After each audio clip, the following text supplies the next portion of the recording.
नमस्कार दोस्तों। और अब हम इसका जो हमारा एंशिएंट हिस्ट्री ऑफ राजस्थान है उसका हम नेक्स्ट लेक्चर ले रहे हैं, वो है सिक्के। और ये आपके जितने भी आरपीएससी एग्जाम कंडक्ट करवाती है उनमें सब में इक्वली इम्पोर्टेंट है।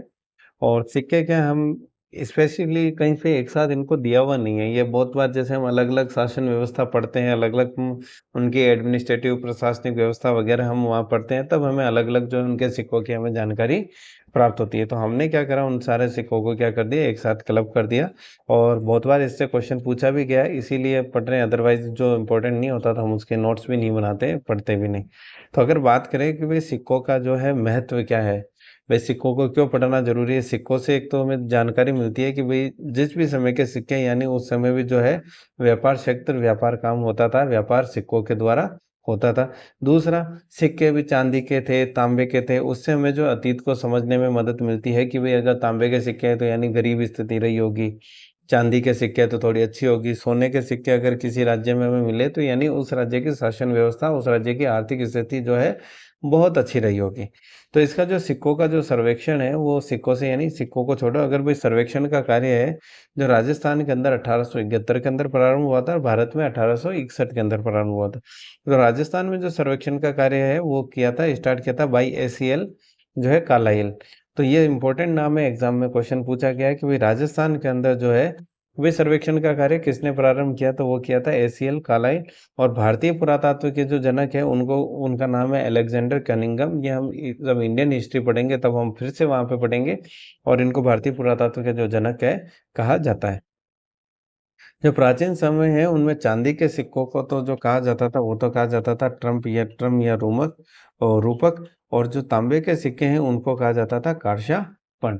तो अब अगर बात करें कि भाई राजस्थान से रिलेटेड हमें जो सिक्के हैं कहाँ कहाँ पे मिले, तो राजस्थान की अगर बात करें तो सबसे पहले हम बात करते हैं आहड़ की। आहड़ जो है ताम्र युगीन जो सभ्यता है हमारे तांबे के लिए फेमस है। और वहाँ पे हमें जो है 6 तांबे के जो है सिक्के मिले थे आहड़ के अंदर। उनमें से जो हमें इंडो ग्रीक सिक्के भी वहाँ से मिले। इंडो ग्रीक सिक्के यानी इंडो ग्रीक सिक्के पे जो है वो अपोलो और महाराज जो त्रातास है उसका जो चित्र अंकित है। एग्जाम में क्वेश्चन ये पूछा भाई कितने नंबर ऑफ सिक्के मिले, 6। और दूसरा कि भाई इंडो ग्रीक सिक्के भी ये मिले, यानी ऑप्शन में दिया जाता है इंडो ग्रीक सिक्के कहाँ से मिले, तो वो मिले आहड़ से। दूसरा, आप जानते हो भाई रंग महल। जब भी आपने सिंधु सभ्यता पढ़ी हो, हड़प्पा सिंधु या हड़प्पा सभ्यता, तो आपने रंग महल के बारे में पढ़ा होगा। तो रंग महल कहाँ पर स्थित है, हनुमानगढ़ के अंदर स्थित है। यहाँ पे क्या मिले हमें, कुषाण काल के हमें सिक्के मिले। कुषाण काल के सिक्के मिले। कुषाण काल के अंदर ही जो हमारा एक राजा था कुषाण का, उसका नाम था कनिष्क। कनिष्क का सिक्का भी हमें मिला। कनिष्क का जो सिक्का मिला उसके अंदर उसको कोट पैंट पहने हुए और भाला हाथ में लिए हुए बताया गया है। नेक्स्ट अगर हम बात करें तो ये मालव जनपद जो है हमारे सिक्कों के लिए बहुत ज़्यादा इम्पोर्टेंट है, मालव। क्योंकि मालव के जो सिक्कों पे क्वेश्चन पूछा गया है, एक इसके सिक्कों पर जो है मालवाना जय जो है शब्द अंकित है, तो एग्जाम में सीधा सीधा क्वेश्चन पूछा गया है कि भाई उसके सिक्कों पर क्या अंकित है ना। तो मालवाना जय जो है अंकित है। मालव जनपद जो थे उसकी राजधानी है वो है नगर। ये भी एग्जाम में क्वेश्चन पूछा गया है उसकी राजधानी कौन सी है, नगर। इसका प्राचीन नाम करकोटा, ये नहीं पूछा गया है। इसका ये इसको टाटा नगर भी कहते हैं। टाटा नगर किसे कहते हैं, एग्जाम में ये क्वेश्चन पूछा गया है। तो मालव जो, ये जो हमारा प्राचीन नाम है इसका मालव जनपद का, उसको टाटा नगर भी कहते हैं। टाटा नगर इसलिए कहते हैं क्योंकि जो नगर से है वहां से 3000 हमें मालव जनपद के जो है सिक्के प्राप्त हुए। तो 3000 मुद्रा बहुत बड़ी चीज होती है। इसलिए इससे जो है सिक्कों, इतने ज्यादा सिक्कों की वजह से इसको क्या बोलते हैं, टाटा नगर कहते हैं। तो मालव जनपद में एक तो क्या है कि भाई सिक्कों पर मालवाना जय अंकित है। राजधानी इसकी नगर है। प्राचीन नाम करकोटा है, also known as a Tata Nagar. और नगर से जो हमें 3000 मालव जनपद के सिक्के प्राप्त हुए हैं। नेक्स्ट अगर हम बात करें बेराट के बारे में, बेराट के बारे में हम भी और डिस्कशन करेंगे जब हम लोह युगीन सभ्यता के बारे में पढ़ेंगे, तब भी पढ़ेंगे हम। और यहाँ पे केवल हम सिक्कों से रिलेटेड बात कर रहे हैं क्योंकि बेराट बहुत इंपॉर्टेंट चैप्टर है राजस्थान के इतिहास में, क्योंकि यहाँ बौद्ध से भी संबंधित है। ये बौद्ध से संबंधित है तो फिर अशोक भी पिक्चर में आ जाएंगे, फिर चीनी यात्री भी पिक्चर में आ जाएंगे, फिर मठों को जिसने तोड़ा तो वो आक्रमणकर्ता भी पिक्चर में आ जाएंगे। महाभारत से भी इसका संबंध है। तो बेराट राजस्थान में एक अपना इम्पोर्टेंट अस्तित्व रखता है हिस्ट्री के अंदर। तो बेराट से जो हमें 8 पंचमार्क जो है चांदी की मुद्राएं प्राप्त हुई है। और 28 हमें जो है इंडो ग्रीक जो है मुद्राएं प्राप्त हुई, जिसके अंदर जो 16 मुद्राएं हैं वो मिनेंडर की है, मिनेंडर से संबंधित है, आप ये समझ लो। तो इसको आप ऐसे भी याद रख सकते हो, 8 18 8 28 16, 8 पंचमार्क चांदी, 28 इंडो ग्रीक मुद्राएं, जिसमें से 16 जो मुद्राएं हैं मिनेंडर की है। अब अगर हम नेक्स्ट बात करें सांबर की, तो सांबर के अंदर जो हमें 200 है, जो हविष्क की मुद्रा प्राप्त हुई। हविष्क जो राजा था, ये पोस्ट मौर्य पीरियड के अंदर था। ठीक है। अब अगर बात करें गुप्तकालीन सिक्के, गुप्तकालीन सिक्के जो सर्वाधिक हमें मिले हैं नगलाचेल भरतपुर से। कहाँ मिले हैं? नगलाचेल भरतपुर से।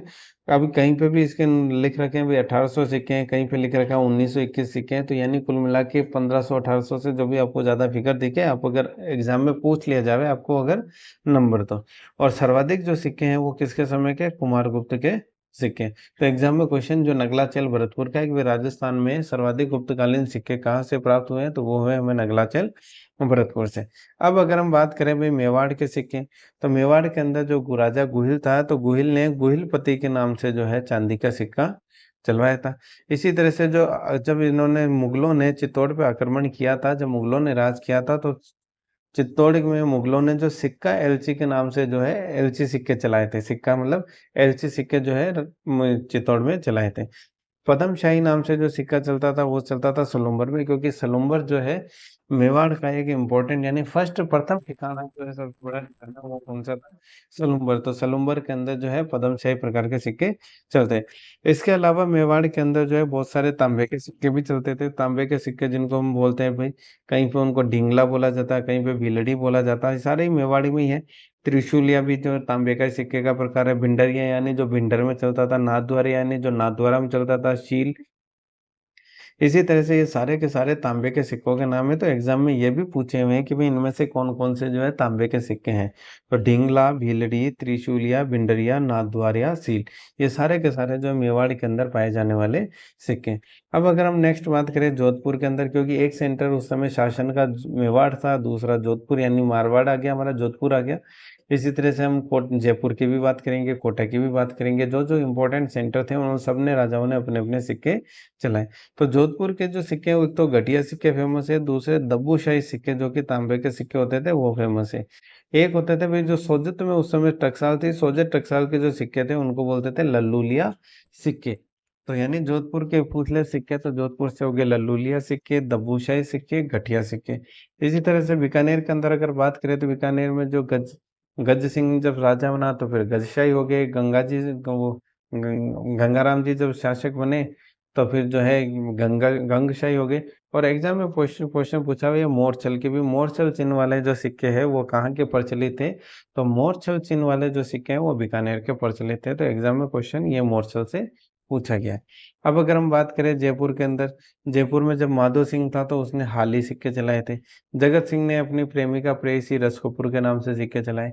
बूंदी के अंदर जैसे बूंदी में कटार शाही, राम शाही, सेहर शाही, इस प्रकार के जो है सिक्के चलाए गए।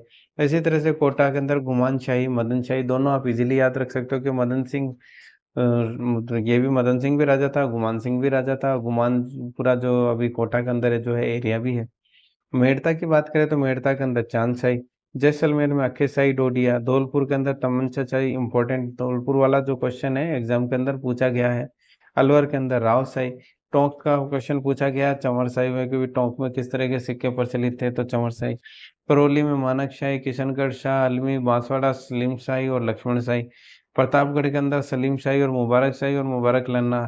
इसी तरह मारवाड़ के अंदर जो जोधपुर बीकानेर के अलावा बच गए उनमें आदिवरा है, आदिवरा ट्रम, वराही ट्रम, विनायक ट्रम, यानी चांदी के सिक्के जो है ये इस तरह के चलाए गए। तो अगर सिक्कों के पॉइंट ऑफ व्यू से देखें भी इंपॉर्टेंट सिक्के कौन से थे, तो इम्पोर्टेंट एक धौलपुर का था तमंचा शाही, और दूसरे हमारे जो मेवाड़ के सिक्के आ जाते हैं, ये मोरछल चिन्ह वाले सिक्का आ जाता है, लल्लूलिया सिक्का आ जाता है।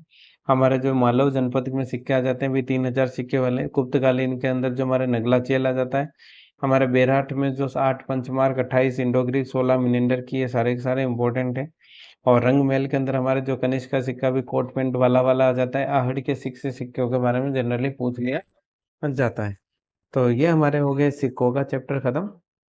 और अब हम सिक्कों के बाद में जो हम स्टार्ट करेंगे कल्चर और सिविलाइजेशन को, जिसमें हम पाषाण काल से लेके जो जनपद काल तक का जो है कि राजस्थान के अंदर कौन-कौन से मुख्य जो है केंद्र थे इनके कि भई पाषाण काल के अंदर कौन-सा केंद्र था, ताम्रयुगीन काल में कैसी सभ्यता हुई थी, कौन-कौन से इम्पोर्टेंट केंद्र थे, अब उनके बारे में हम नेक्स्ट लेक्चर के अंदर डिस्कशन करेंगे। Thank you.